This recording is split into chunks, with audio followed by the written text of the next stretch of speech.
We'll be discussing today a live read-along. We are continuing our readings of the Federalist Papers. This is live, so if you have any questions, feel free to ask. If you're watching in the future, welcome. We pretty much will be reading directly through. If history is any indicator on the first five, we'll be cruising pretty much right through. So therefore, why don't we pop over to the big board and start reading? We are starting with, the title. It is Federalist number 6, Concerning Dangers from Dissensions Between the States, for the Independent Journal in New York City, November 14th, 1787, by Alexander Hamilton. Our past few papers were written by John Jay. He wrote 4 of the first 5 and disappears till number 67.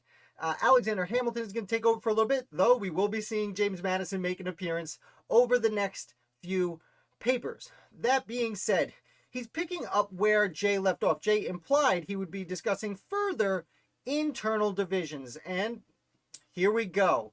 So let's get to reading. Scroll down just a little bit here. Again, first one you're watching. Also, while I have reviewed... First of all, if you want to read along, there is a link in the description below to exactly what's on your screen on my website, founderoftheday.com. Additionally, while I have read and reviewed these for Founder of the Day, it's been about 6 months, so my reactions are a little bit more fresh, so to speak. Let's get through with the first sentence here. Okay. Might be a little buffering according to YouTube, and I apologize for that. Hopefully the sound is good. Let's begin. The 3 last numbers of this paper have been dedicated to an enumeration of the dangers to which we should be exposed in a state of disunion from the arms and arts of foreign nations. So, what he's saying, what I just said, John Jay has been demonstrating how the individual states might be left up to a very peculiar situation where things could end poorly.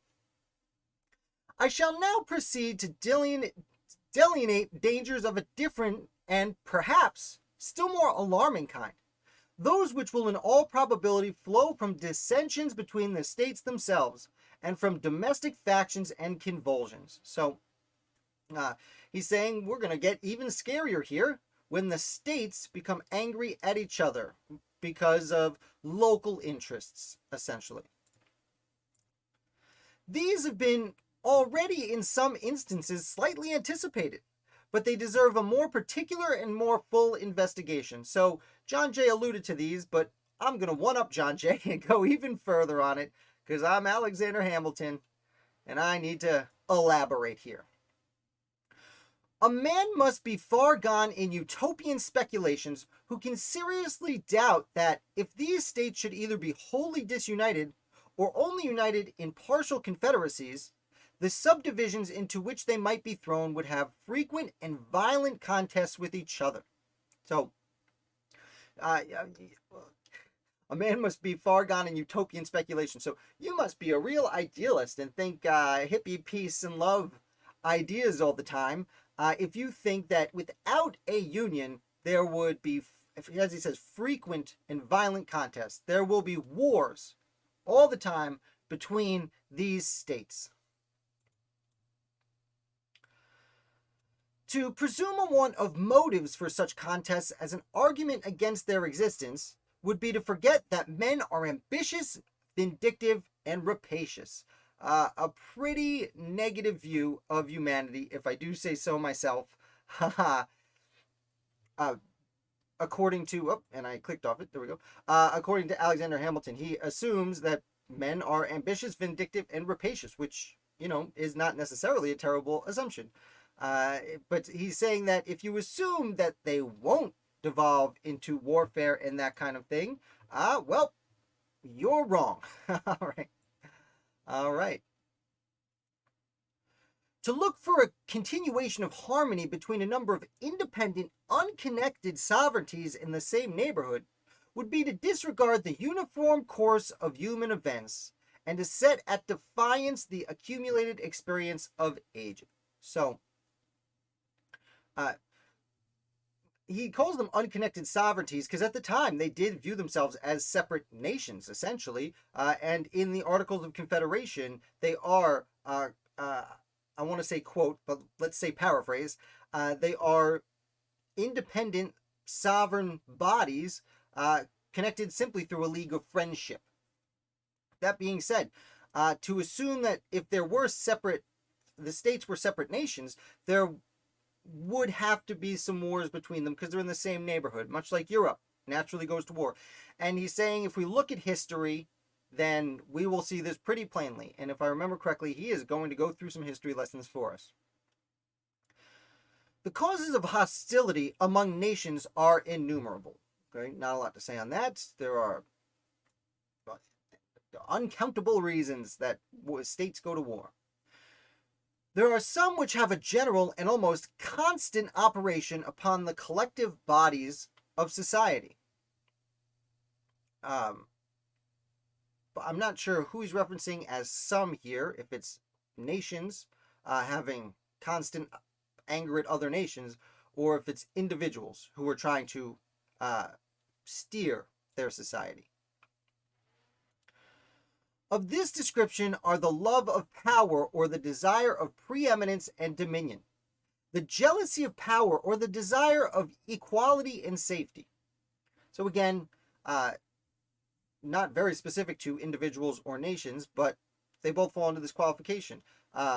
They desire to be powerful and strong and run everything. And the jealousy of power, as he says, wanting that power can start wars, as same with equality and safety. The desire to find equality in your particular nation or situation in the world, or to presume yourself more safe than in the past. There are others which have a more circumscribed, though an equally operative influence within their spheres. Others, again, could be other nations, could be other persons, equally operative influence within their spheres. Okay, so not for such angry reasons, necessarily. Such are the rivalships and competitions of commerce between commercial nations. Rivalships is his word. I don't know if that's a real modern day acceptable word. I believe that would be spell checked if you type it into a computer.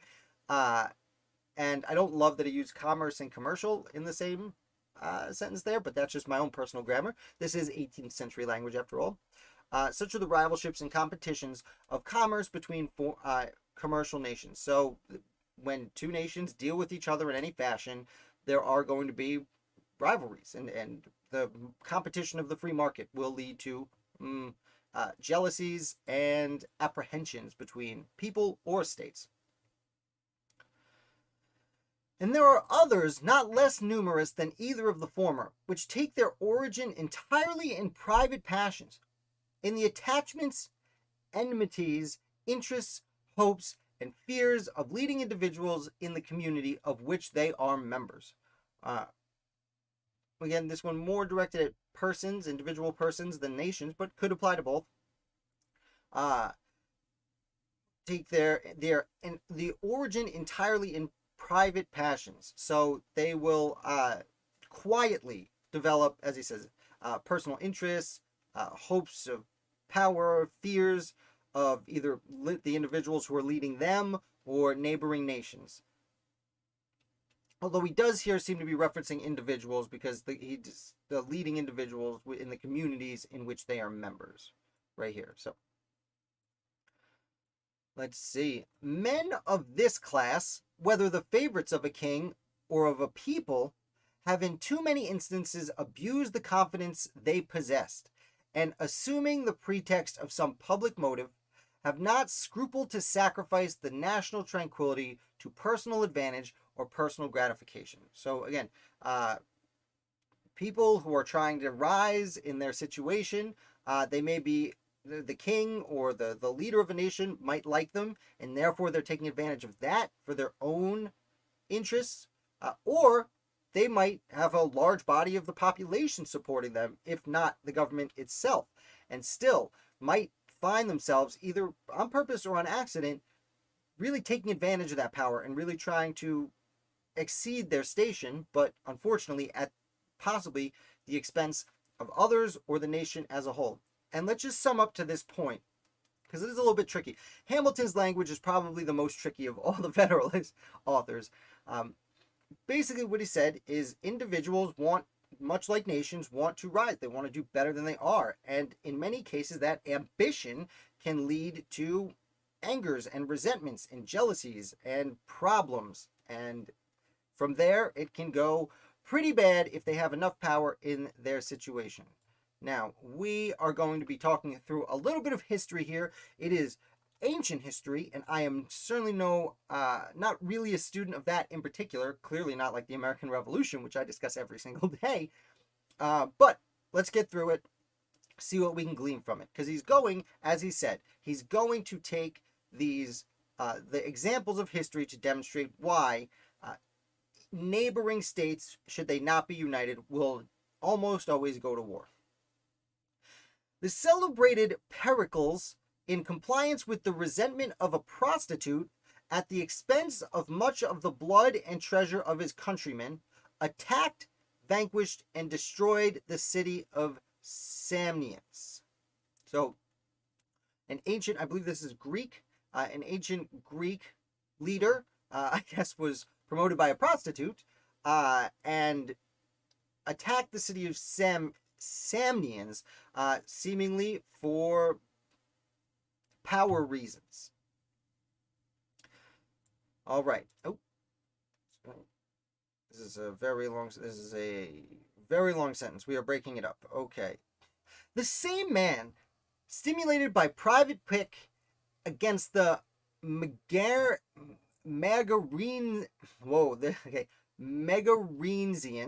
Please forgive me if I mispronounce that.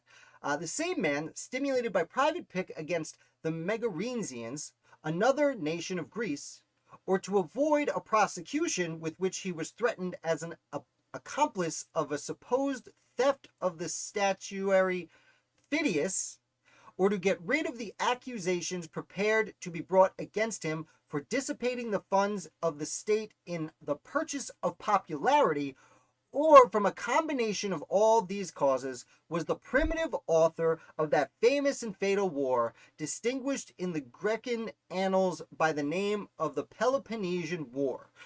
Wow, that's wordy. So what he's saying here, the cause of the Peloponnesian War was this one man who had destroyed the city of Samnians, then wanted to make more wars, and he was attacking another nation of Greece. Now he's talking about nations, though they were really city-states, but in much the same way the American states, had they not united under the Constitution, would have been separate and neighborly. And he's using this as an example. Now, what's interesting here is he's saying many reasons that could have caused this. He's not saying this is why he decided to do this. He's saying we don't know why he decided to do this, but here are a bunch of possible reasons he chose to do this. One is to avoid prosecution that he was threatened with because there was a theft he may have been involved with. He may have done it to get rid of accusations being brought against him for using money incorrectly. It says purchase of popularity, so it might have been because he was using state money to buy off people to continue to support him. It may have been a combination of all these things. But because of this, he started the Peloponnesian War. And we'll finish this sentence, which, after various vicissitudes, intermissions, and renewals, terminated in the ruin of the Athenian Commonwealth. So, because he has one of these many reasons which he may have started this war, the war gets started, and this gentleman ruins his nation because one of a variety of reasons that are all linked back to ambition or the desire for power. Here's another example. Thank you, Alexander Hamilton. The ambitious cardinal who was prime minister to Henry VIII, permitting his vanity to aspire to the triple crown, entertained hopes of succeeding in the acquisition of that splendid prize by the influence of the Emperor Charles V. Now, when he's saying triple crown, he is not referencing the horse racing. I believe he's referencing the becoming pope, as he is referencing a cardinal. Though he was prime minister to Henry VIII, I would assume this is before Henry VIII did his Henry VIII stuff and started his own church because he wanted some divorces. And he acquisition of the splendid prize by the influence of Charles V. So Charles V, Holy Roman Emperor in name, he was a minister to Henry VIII, prime minister for Henry VIII, but went behind his sovereign's back to try and gain the influence of another monarch. Okay. To secure favor and interests of this enterprising and powerful monarch, he precipitated England into a war with France, contrary to the plainest dictates of policy and at the hazard of the safety and independence, as well of the kingdom over which he presided by his counsels, as of Europe in general. So, because he wanted to rise in stature, he essentially worked with the Holy Roman Emperor to get the King of England to start a war with France. And this war with France and England was dangerous to the people and the nation at large. It was expensive, and he used his position in it to do bad things. And as he says, as Europe in general, because more than just that, broke out into war. For if there ever was a sovereign who bid fair to realize the project of universal monarchy, it was the Emperor Charles V, of whose intrigues Wolsey was at once the instrument and the dupe. So I suppose Wolsey is the prime minister he is referencing in this particular historic example. What he's saying here is Charles V wanted universal monarchy. He wanted to rule Europe. And Wolsey, who again was Prime Minister of England, was working with Charles V for what he thought would be his own gain, but instead he was at the instrument and the dupe. He did what Charles V wanted and didn't get anything back. Of course, I'm assuming Hamilton will bring this back to the idea that separate states living next to each other will go to war. The influence which the bigotry of one female, the petulance of another, and the cabals of a third had in the contemporary policy, ferments, and pacifications of a considerable part of Europe are topics that have been too often descanted upon not to be generally known. Okay, I'm not sure who the female is he's referencing. Again, I apologize. I study mostly American history, and he is referencing a lot of both ancient and, I guess, Middle Ages history here that I'm not 100% caught up on. However, yeah, I'm not sure who the female is, if it's the same prostitute from the first example, the petulance of another and the cabals of a third. Okay, yes. So he's referencing the two examples he's already started. The female is the prostitute. The petulance of another is the first example, Pericles, who started the Peloponnesian War. And the third, cabals of a third, he's referencing the prime minister that we just discussed. Their roles in contemporary policy hurt a great many people across Europe. Okay. See where it goes with this. To multiply examples of the agency of personal considerations in the production of great national events, either foreign or domestic, according to their direction, would be an unnecessary waste of time. Hamilton saying to continue discussing examples from history would be a waste, literally says a waste of time. So thanks, Hamilton, for not wasting our time. Let's see, not too long a sentence. Those who have but a superficial acquaintance with the sources from which they are to be drawn will themselves recollect a variety of instances. And those who have a tolerable knowledge of human nature will not stand in need of such lights to form their opinion either of the reality or extent of that agency. So anyone who studied history can bring up hundreds of examples for themselves right in their minds about how this situation will not work out. And if you know anything about how people work, you'll know that this is how people work. All right. Hamilton, real negative downer in this particular paper. Perhaps, however, a reference tending to illustrate the general principle may with propriety be made to a case which has lately happened among ourselves. Okay, that's one. So he's saying we're not going to go into history anymore, but there's a recent example we have to look at. and it's going to contain a name that'll probably be familiar to fans of American history. If Shays had not been a desperate debtor, it is much to be doubted whether Massachusetts would have been plunged into a civil war. So, he's referencing Shays' rebellion here. The capitals are his, not mine. Hamilton yelling Shays was a desperate debtor, and he was. He was in debt, and he was desperate, as with much of the farmers. He says Massachusetts was plunged into a civil war. I suppose you could call it a civil war. It was a little rebellion, and it was suppressed pretty quickly and fairly easily. But it's hard to call it a civil war, but he does, and that's fine. Okay. And again, the Shays Rebellion was an important motivator for creating the Constitution. But notwithstanding the concurring testimony of experience, But notwithstanding the concurring testimony of experience, in this particular, there are still to be found visionary or designing men who stand ready to advocate the paradox of perpetual peace between the states, though dismembered and alienated from each other. So, he calls it a paradox, the idea that even if the states aren't united in one government, they can still be friends. His overtones calling it paradox, it implies that he believes that's a negative way to view things, and we'll see him elaborate. The genius of republics, say they, is pacific. The spirit of commerce has a tendency to soften the manners of men, and to extinguish those inflammable humors which have so often kindled into wars. So he's saying, they, the Anti-Federalist, as he would call them, in republics, because the people have a say in the government, there is a tendency to not go to war because we're friends and we're trading with each other.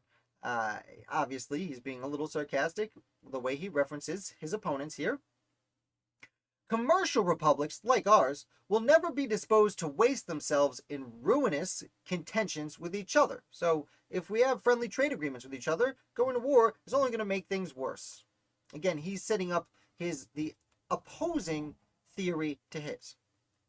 They will be governed by mutual interests and will cultivate a spirit of mutual amity and concord. Easy for me to say today. Oof. Again, setting up his opponent's position.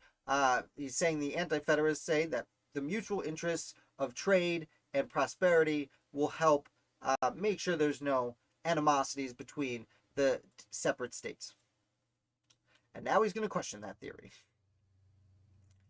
Is it not, we may ask these projectors in politics, the true interest of all nations to cultivate the same benevolent and philosophical spirit? So, shouldn't all countries feel this way, whether they're republic or not? If this be their true interest, have they in fact pursued it?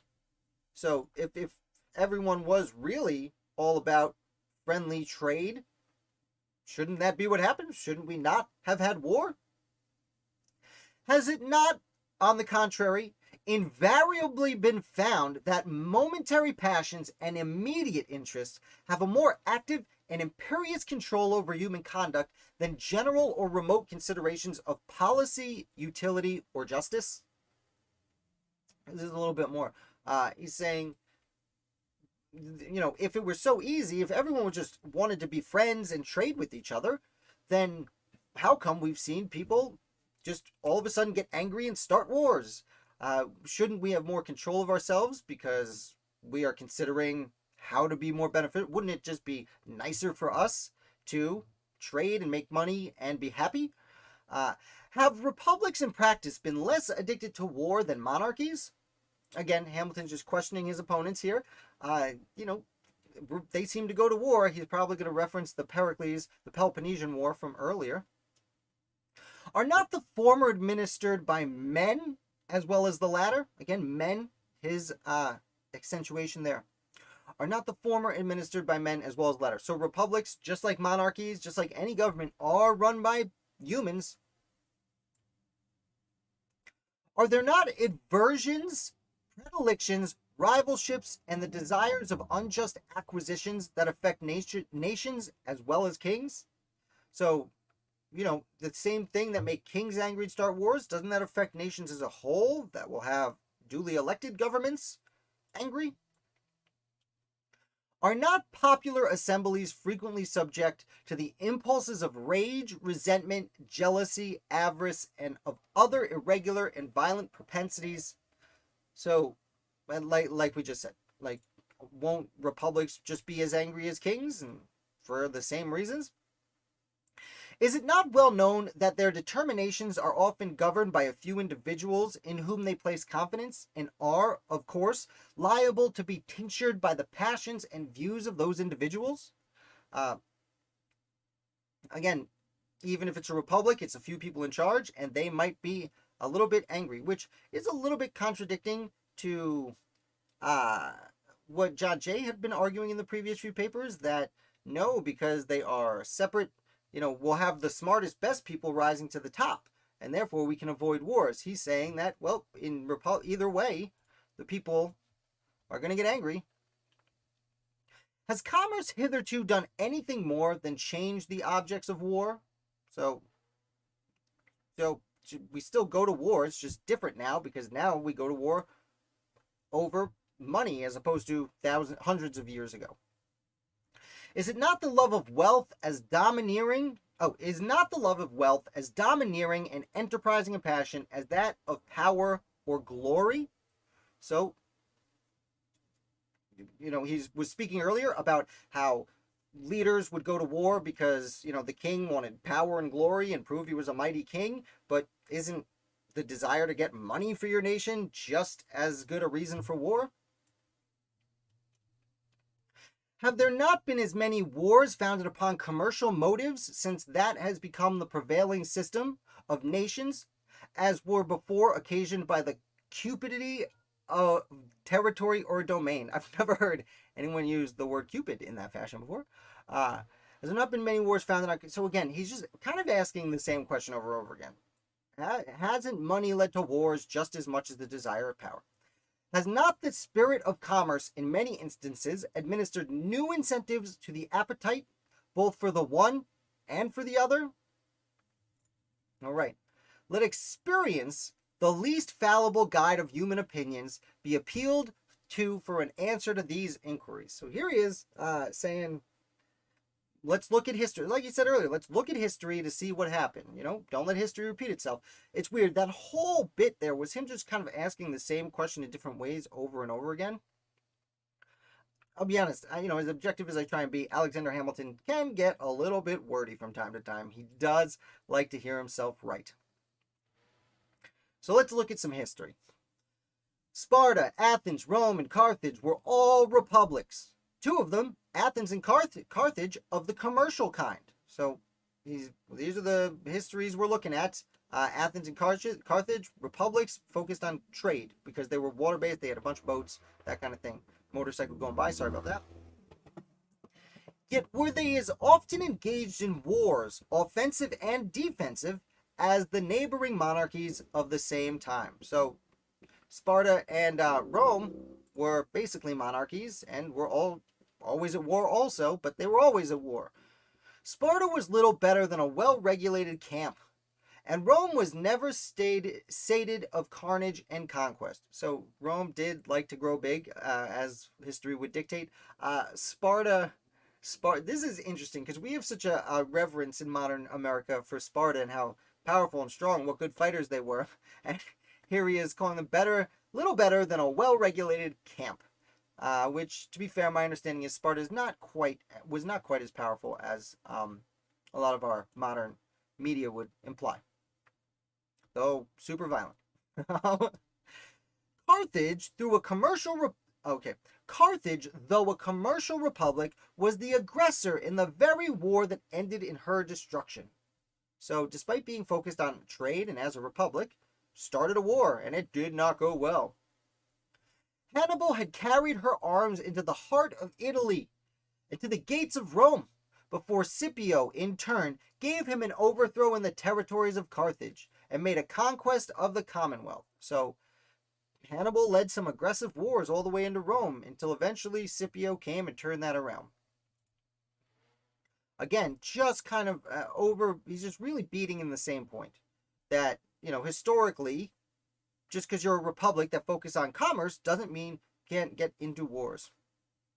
Venice, in later times, figured more than once in wars of ambition till, becoming an object of the other Italian states, Pope Julius II,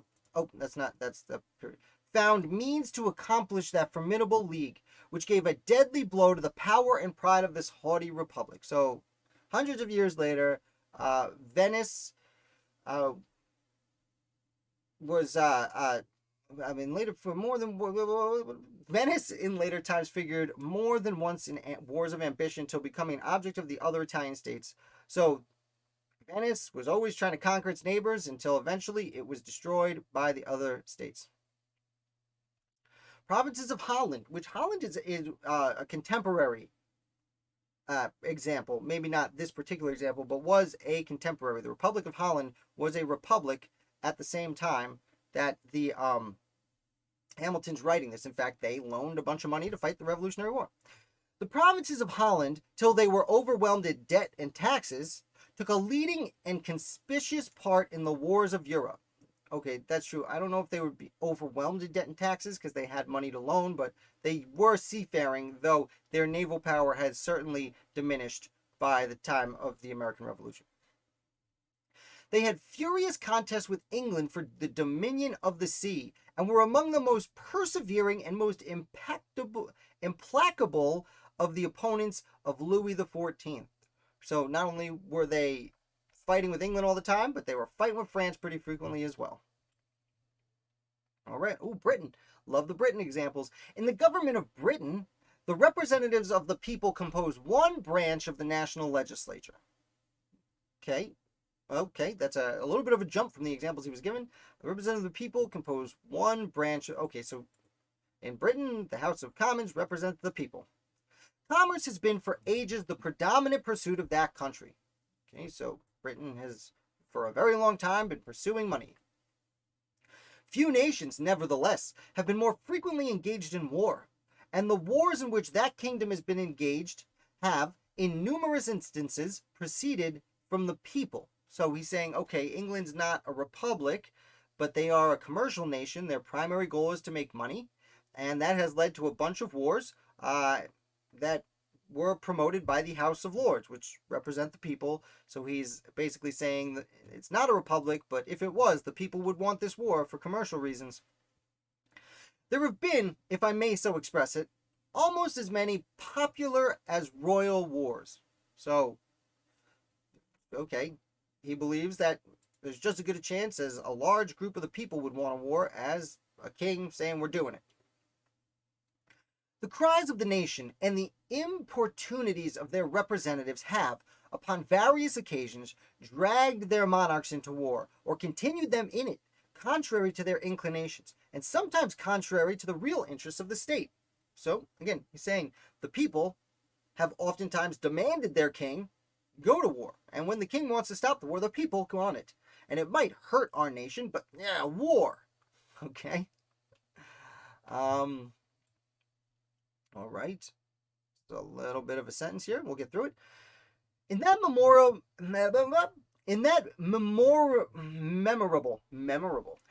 memorable struggle for the superiority between the rival houses of Austria and Bourbon, which so long kept Europe in a flame, it is well known that the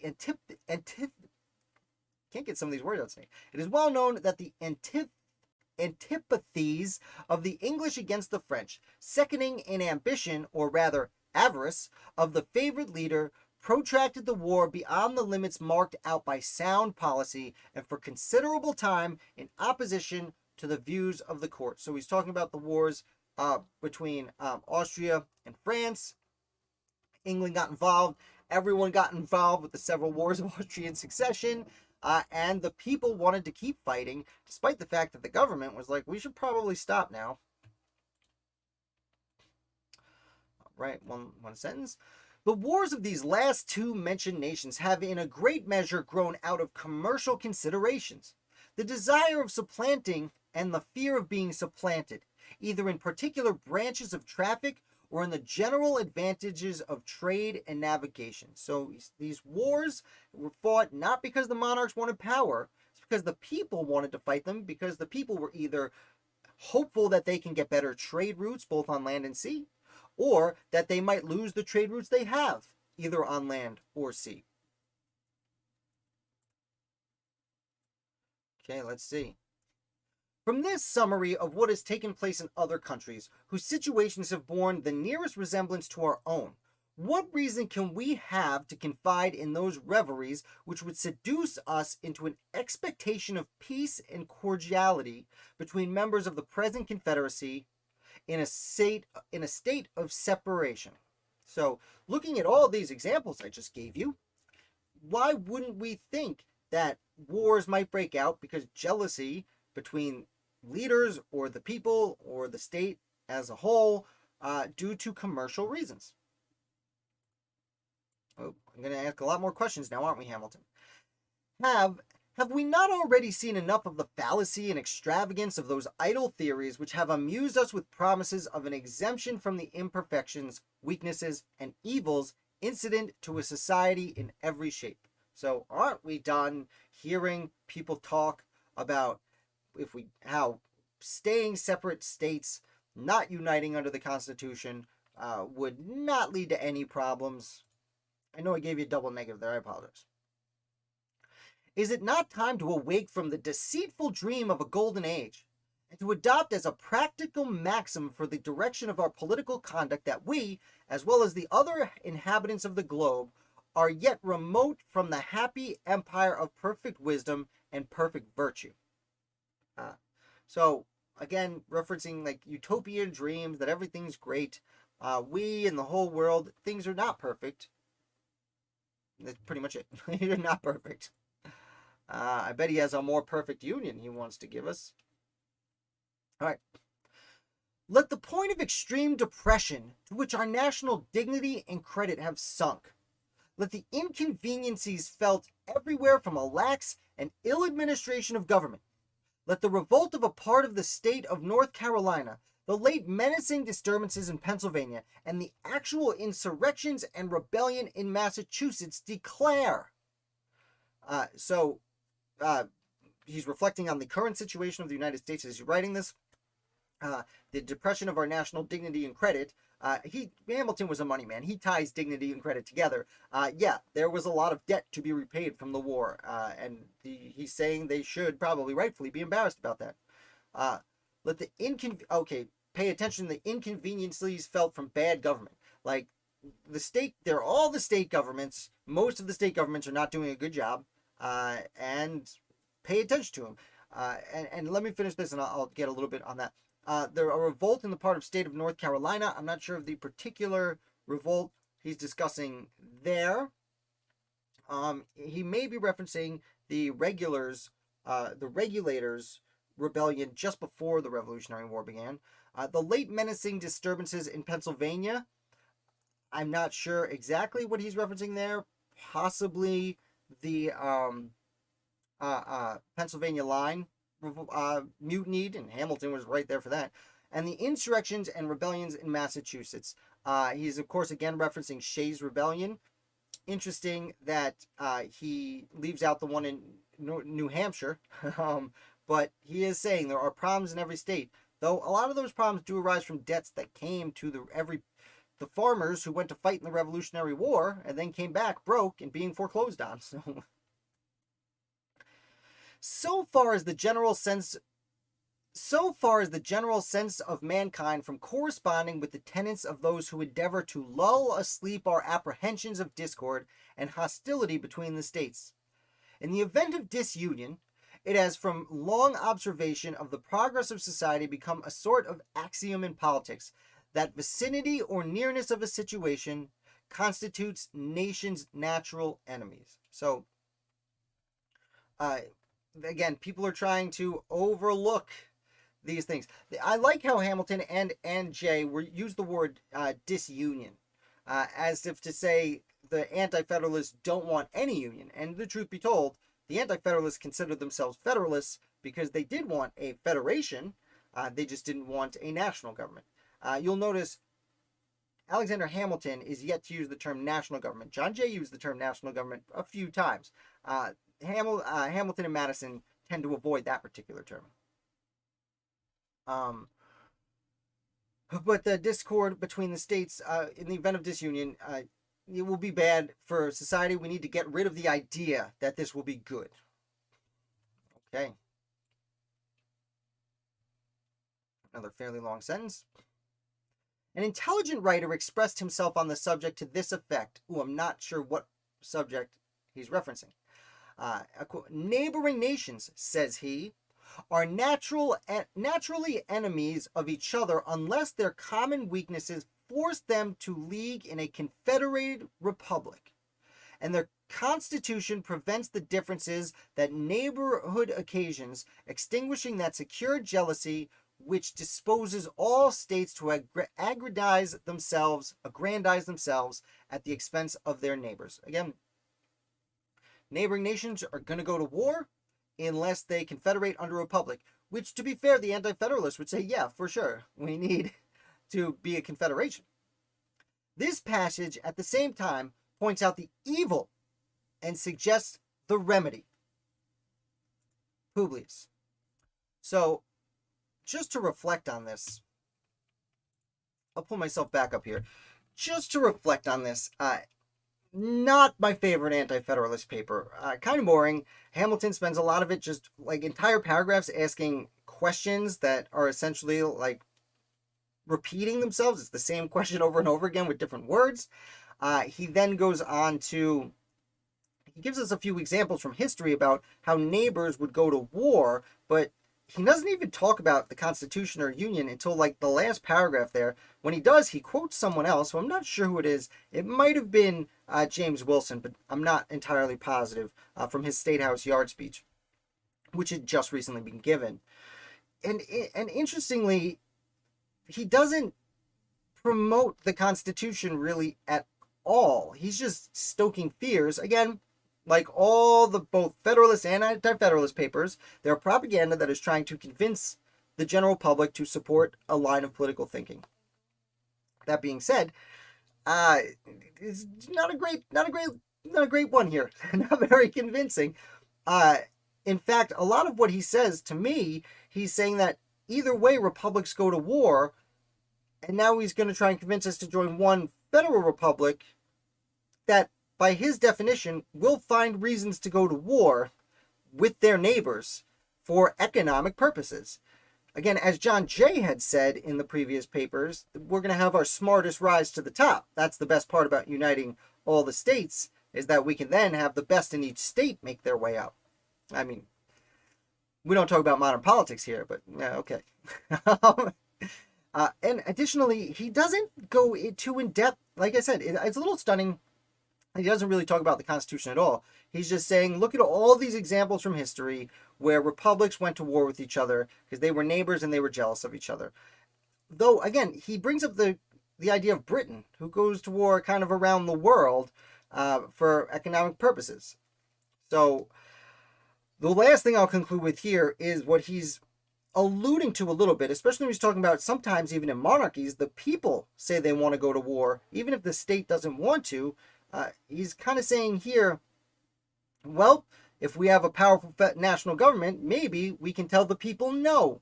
We can tell them they can't do what they want to do. So we'll leave it at that. Federalist number 6, not my favorite. We're coming up on number 10. That's a big one. That'll be a lot of fun.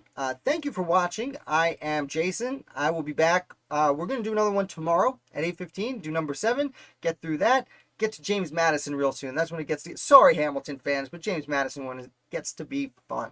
Thank you, and I'll be back with another founder for you tomorrow.